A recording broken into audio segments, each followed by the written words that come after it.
Warm. In this clip, you heard me say, you want to add water that's lukewarm. This is the first, most basic meaning for lukewarm. When talking about water, it's not too hot, not too cold. It is lukewarm. You can touch it and feel like, okay, it's not going to burn me. It's not freezing. It's just lukewarm. Well, what about the second meaning for this phrase? What if I said, he's so lukewarm? Does that mean his skin is not too hot and not too cold? Nope. This is a negative thing to say about someone. If you're talking about a person and you call them lukewarm, it means that they don't have values or standards or passion.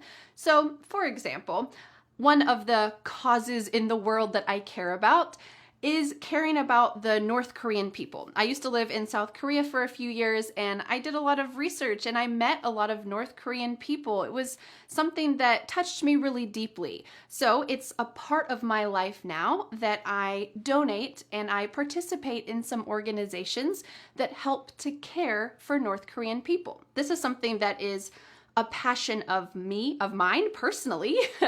But what if I meet someone and I start talking about North Korean people and things that can help them and problems that they face, and that person just says, yeah, well, you know, their leader's crazy, and, well, yesterday I had a sandwich for lunch. Is that going to kill my passion? Yes. In that moment, I would probably feel disappointed. I might say, man, when I was talking about my passion for helping North Korean people, he was just so lukewarm. He didn't care at all. He wasn't curious. He didn't even have a heart for them. He wasn't even empathetic towards them. He was just lukewarm. Not a good thing, right? It doesn't mean you need to have passion about everything, but when someone is sharing their passion with you, you can at least say, oh, that's really interesting. Tell me more about it. Okay, you're connecting with them. All right, let's watch that clip one more time.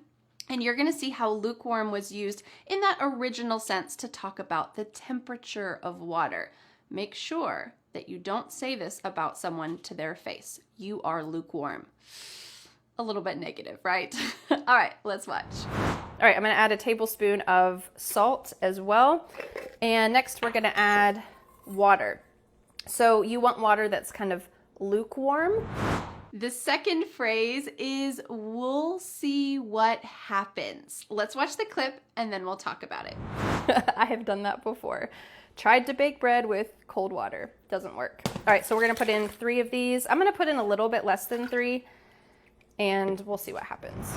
In this clip, you heard me say, I'll put in a little less than 3 cups of water and we'll see what happens. I want you to notice first the pronunciation of this phrase. It is, we will see what happens, but when we make the contraction, we will, it could be we'll. This is the clear pronunciation. We'll. But when we're speaking relatively fast in American English, we often reduce this and it just sounds like wool. You're almost swallowing that final sound. Wool. We'll see what happens. We'll see what happens. It's these types of pronunciation tricks that often make English sound so fast when you're watching movies and TV shows. So good news, you just learned one pronunciation trick and that will hopefully help you to understand a little bit better. So when would we use this? We'll see what happens. This is when you're not exactly sure what the result's gonna be, but you're open to figuring it out. So for example, today, right now, my 2-year-old daughter is taking a nap, but sometimes she decides not to sleep. And today I was planning on making this lesson for you, so I need her to take a nap so that I can record this. Well, in the beginning of the day, I saw my neighbor and they asked, well, what are you gonna do today? I said, well, when Matilda takes a nap, I'm going to try to record some English lessons, but we'll see what happens. I don't know exactly if she's going to fall asleep. I don't know exactly if I'll be able to record this lesson for you, but guess what? She is napping, so hooray! I can film this lesson for you. So at the beginning of the day, I didn't know what was going to happen, but right now I do know. there was success. Okay, let's watch this original clip again and you can hear this phrase. We'll see what happens. Listen for that pronunciation as well. Let's watch. I have done that before. Tried to bake bread with cold water. Doesn't work. All right, so we're gonna put in 3 of these. I'm gonna put in a little bit less than 3 and we'll see what happens. The next phrase is a fun one, but you know what? Who cares? Let's listen to the original clip from the conversation and then I'll help you use it yourself. Let's watch. Sorry, I am very unofficial when it comes to this, but you know what? This recipe is so forgiving, who cares? In this clip, you heard me say, I'm very unofficial when it comes to this, but you know what? This recipe is forgiving, so who cares? This phrase is used when you're not really worried about something. Maybe it's something that's small, like adding the wrong amount of ingredients to a forgiving recipe, or maybe it's something else, you're not worried about it. So you might say, well, you know what? Who cares? I don't care, so I'm not going to worry about it. We could use this in the same example where I'm thinking about, I hope my daughter sleeps so that I can record some lessons. And as I'm thinking about it, well, let's say she does not nap. She just stays awake, she is laughing and talking, maybe crying, and I can't record the lessons that I want to. Well, I might say, well, you know what? Who cares? I'll just record them tomorrow or the next day whenever she takes a nap next. This is an important mindset. In the past, I have gotten frustrated and angry because I thought I would be able to do the plans that I wanted. I'd be able to record a lesson, I'd be able to work, I'd be able to see friends, whatever it was that I wanted to do. And when the circumstances didn't work out, maybe my kids didn't nap, maybe it was raining outside, whatever it was, and my plans got canceled, instead of getting frustrated or angry, you can use this phrase. Well, you know what? Who cares? I'll do it another time. Okay, let's see how this was used in the original conversation where I was baking bread, and I hope you'll be able to use this too, to just shrug off things that you might be worried about. Let's watch. Sorry, I am very unofficial when it comes to this, but you know what? This recipe is so forgiving, who cares? The next daily life English phrase is a fun one. It is blood, sweat, and tears. This is a fixed phrase that always sticks together. So let's watch the original clip and then I'll break it down with you so that you can use it yourself. Let's watch. You gotta put some muscle behind it. You gotta put some, not blood, sweat, and tears. It's not that hard. But you gotta mix it up a little bit. In this clip, I used this phrase in a negative way. I said you don't have to put blood, sweat, and tears into it. It's not that hard. I was trying to explain that that bread recipe is so easy, and when you're kneading it, when you're mixing it, yeah, mix it for a few minutes, but you don't have to put blood, sweat, and tears into it. This trifold, 3-part phrase, blood, sweat, tears, it evokes a sense of working hard. You have put everything into it. And I said, for that bread recipe, you don't need to put everything into it. Just do a little bit. You can do the minimal work and it will still turn out to be a good loaf of bread. That's my kind of baking. But when can you use this phrase in a more positive sense? I want to give you an example about this work that I do, teaching you English. I have been working with my business, Speak English with Vanessa, teaching you English here on YouTube, and I also make courses that can help to guide you through your English journey for the last almost 12 years. I can't believe it. And you guessed it, I have put blood, sweat, and tears into this business. I don't know if I have actually bled. I have sweat. I have probably cried. I have shed tears. So here it doesn't need to be literal. I've literally bled. I've literally sweat. I've literally had tears. I'm talking about this hard effort. All of the effort that it takes to build a business over 12 years. If you have ever done this, then you know it takes blood, sweat, and tears to accomplish successfully. It's a lot of work, but you guys are worth it. I love you, each and every one of you. All right, let's watch the original clip so that you can see how I used blood, sweat, and tears. Let's watch. You got to put some muscle behind it. You got to put some, not blood, sweat, and tears. It's not that hard. But you got to mix it up a little bit. The next daily life English phrase is actually a suffix, which means it goes at the end of many different words, and it is ish. Ish.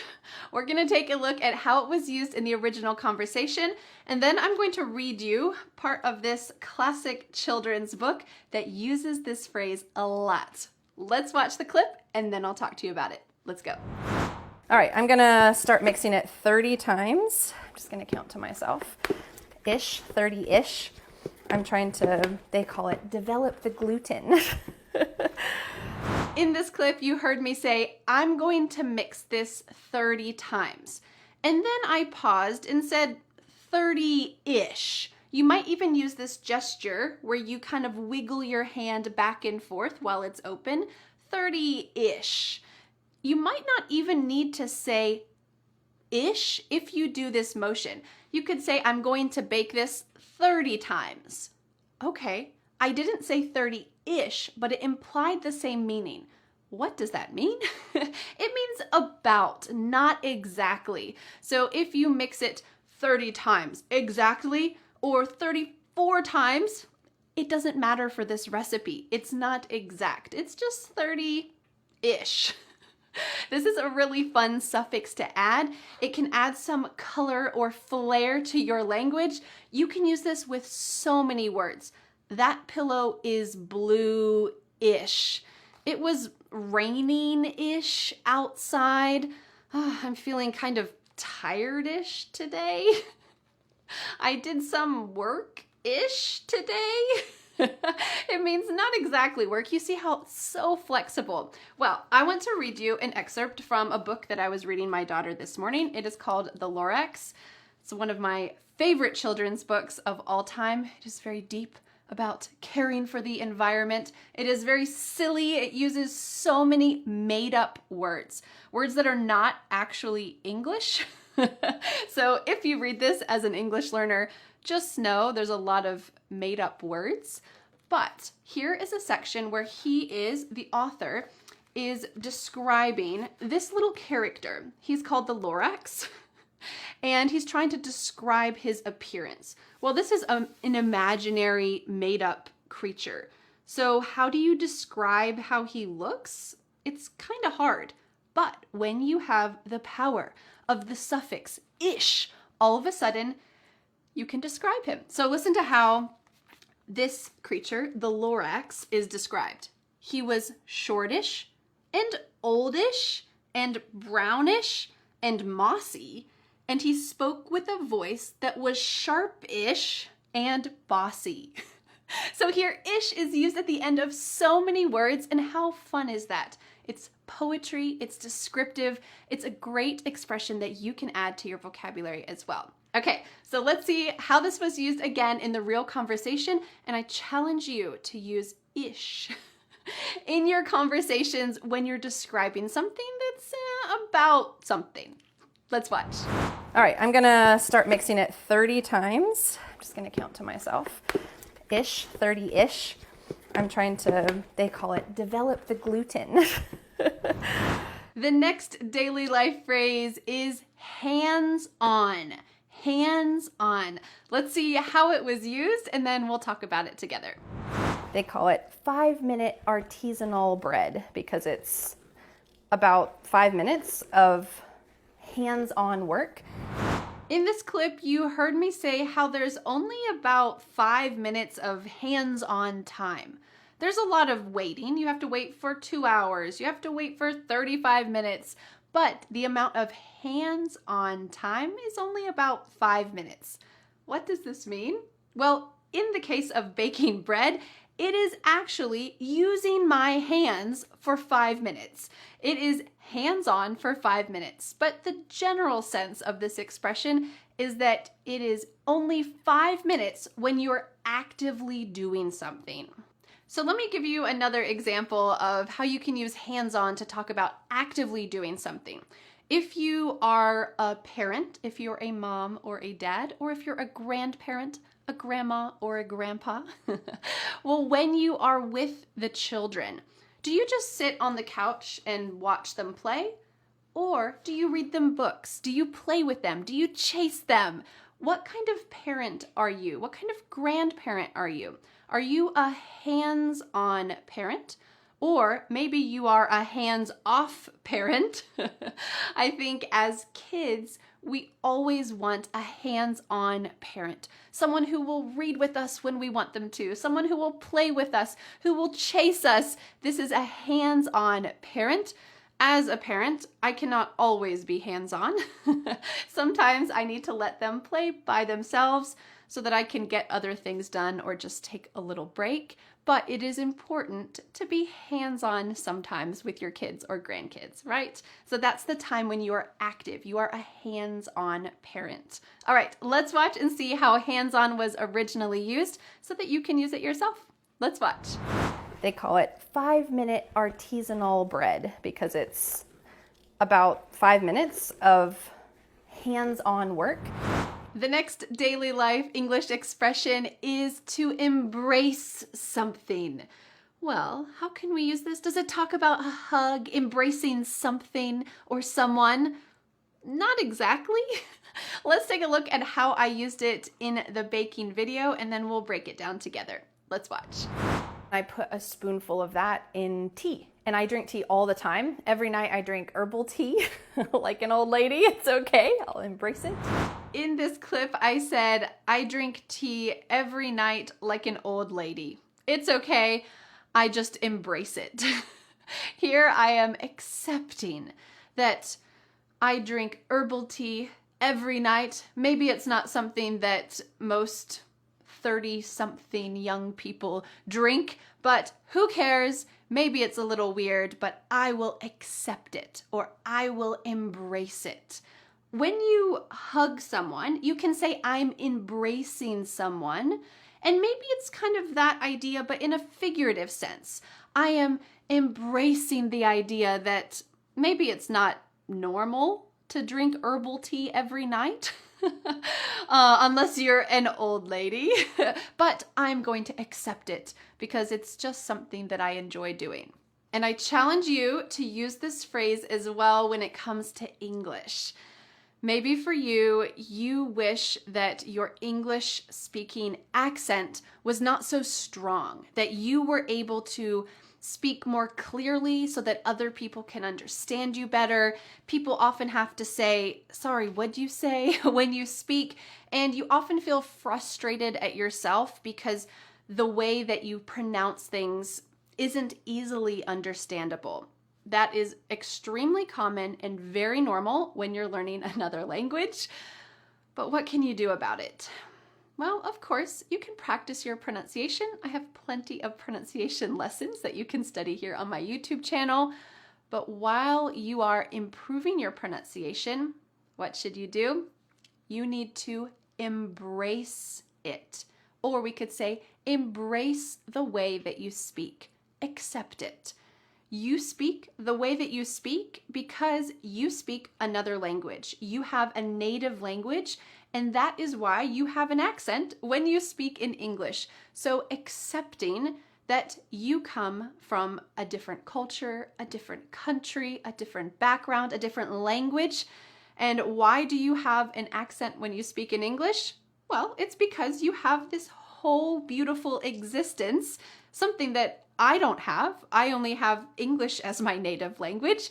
So embracing the accent that you have when you speak in English, that is an important thing, especially as you're on your English learning journey. Okay, let's take a look at how embrace was used to talk about drinking tea in that conversation. Let's watch. I put a spoonful of that in tea. And I drink tea all the time. Every night I drink herbal tea like an old lady. It's okay. I'll embrace it. The next daily life phrase is just to be safe, just in case. Both of these have a very similar meaning, and I used them together for extra emphasis. So let's see that original clip, and then we'll talk about it together. Maybe you can. If you make this, let me know. Do you leave yours on the counter or do you put it in the fridge? I like to put mine in the fridge just to be safe, just in case. I said I like to put my fermented drink in the fridge just to be safe, just in case. So what am I worried about? What is the danger here? Well, something could be rotten, something could get moldy. I would be drinking that, eating that, and getting sick. Not very fun. So to be safe, or just to be safe, just in case it gets moldy, I will put it in the fridge and it will delay that process and help it to stay fresher for longer. I'm not quite sure about that with the honey process. If you know more about fermenting with honey, let me know in the comments. But for me, just to be safe, just in case, I put it in the fridge and it helps me to feel more confident when I'm drinking that drink and I know that I'm not going to get sick. Now you can use these phrases separately and it's no problem. I just use them together as extra emphasis. Let me give you a quick example and I want you to be able to use this yourself as well. So it's pretty common. This happened a few days ago. My son's teacher sent a message to all of the parents in the class saying, "We played in the rain all afternoon. Please put a dry set of clothes in your child's backpack for tomorrow." Okay, I did that, no problem. But I know that my son often gets his feet wet even though he's wearing rain boots. So what did I do? I put 2 pairs of socks in his backpack just to be safe. Or we could say, I put 2 pairs of socks in his backpack just in case. Well, if he splashes in a puddle, rain gets in his boots and his socks get wet, he's gonna need another pair. What if he does it again? Psh, I know as a mother, as his mother, that is very likely. So I put an extra pair of socks in his backpack just to be safe, just in case. There's not real danger here. If his feet get wet, okay, it's probably fine. But we use this phrase when we're trying to avoid something, avoid the discomfort of wet feet. So you can use it, no problem. All right, let's watch how this was used in the conversation so you can use it too. Maybe you can. If you make this, let me know. Do you leave yours on the counter or do you put it in the fridge? I like to put mine in the fridge just to be safe, just in case. The next daily life phrase is a fun one. It is don't mind me. Don't mind me. You might know the phrase, I don't mind, and it means I don't have an opinion or I don't care. We're going to use that word mind, but in a slightly different phrase, don't mind me. What does this mean? Well, let's take a look at how I used it in the conversation, and then I'll explain it to you so that you can use it as well. Let's watch. And I'm gonna kind of use it as like a glue first. All right, sorry, I'm just using my fingers. Don't mind me. Ah! In this clip, I was a little bit embarrassed because at home, the way that you bake or the way that you cook is maybe a little more informal than a way that someone might do it for an official cooking video. So I said, I'm just using my finger to catch this honey. Don't mind me. I felt embarrassed that I was using my hands, which is, kind of frowned upon, I guess, but it's totally normal. I bet you do it as well in the kitchen in your own home. My hands were clean, it's fine. But I used this phrase, don't mind me, to mean, don't be bothered by this. Don't pay attention to this. Continue walking along. Don't look over here. It's not a big deal. So this is kind of an expression that has a little bit of nuance to it. So I want to give you a couple other examples. Let's say that it's your husband's birthday and you have a present in your car that you want to bring inside to some hiding place so that he doesn't see it. But there he is in your living room. So you walk in with it behind your back and you have a very suspicious look on your face. And he says, hey, what are you doing? You say, oh, don't mind me. Don't mind me. Okay, well, you're obviously doing something secretive, but you want to convey to him, look away, continue doing what you were doing, don't pay attention to me. And probably if it's around his birthday, he'll know, okay, it's probably something to do with my birthday. I shouldn't keep asking, no, what are you doing? What are you really doing? No, just let it go because you're trying to hide something for his birthday. I would say that we most often use don't mind me when we're doing something that's kind of silly and kind of embarrassing. So a couple weeks ago, maybe a month or so ago at this point, I made a video with my neighbor, Michelle, the best neighbor in the world. And we were talking about our plants, the things that we grow, the things that we don't grow, the things that we wish we grew, and some of the processes that we use. And she said, well, Vanessa, did I see you in the garden with a needle injecting your plants? We were talking about an organic garden and not using pesticides, and I said, yes, I had a syringe, a needle. Inside of that, there was a bacteria that is a naturally occurring substance. It is technically organic. It is not a man-made chemical. And if you put it in the bottom of your pumpkin plants, at the base of the stem, it can help prevent a certain type of beetle from destroying your plants. But it's kind of embarrassing to be in your garden with a syringe. So in that instance, I could have said, if I was walking around the garden with a syringe looking for my pumpkin plants and Michelle saw me and said, Vanessa, what are you doing?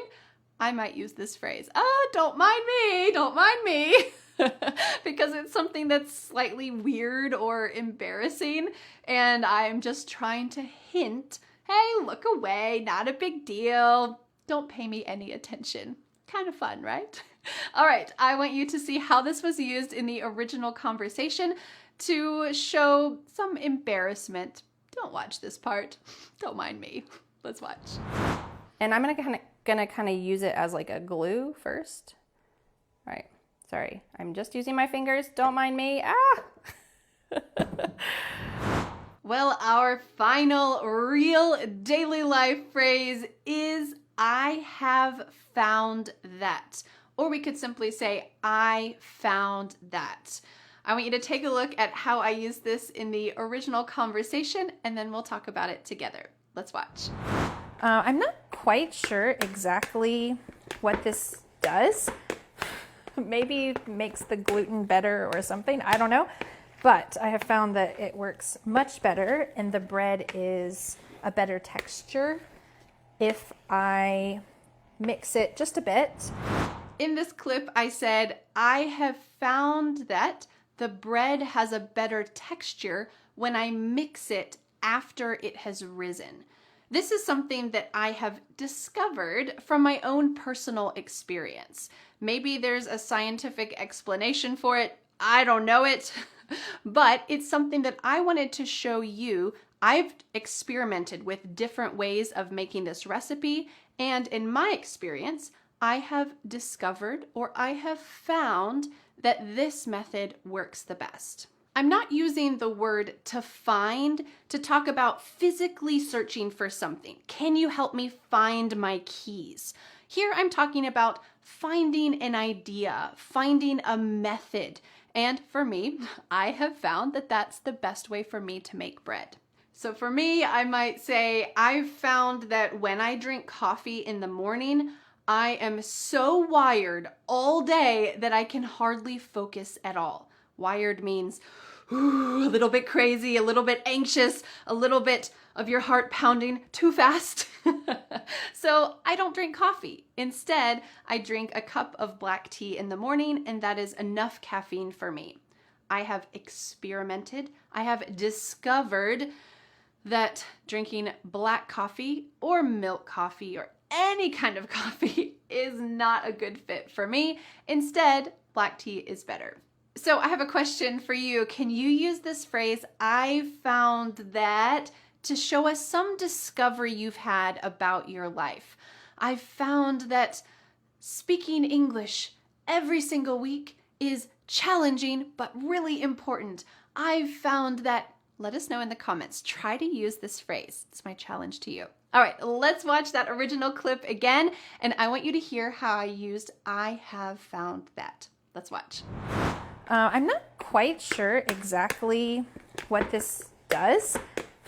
Maybe makes the gluten better or something. I don't know. But I have found that it works much better and the bread is a better texture if I mix it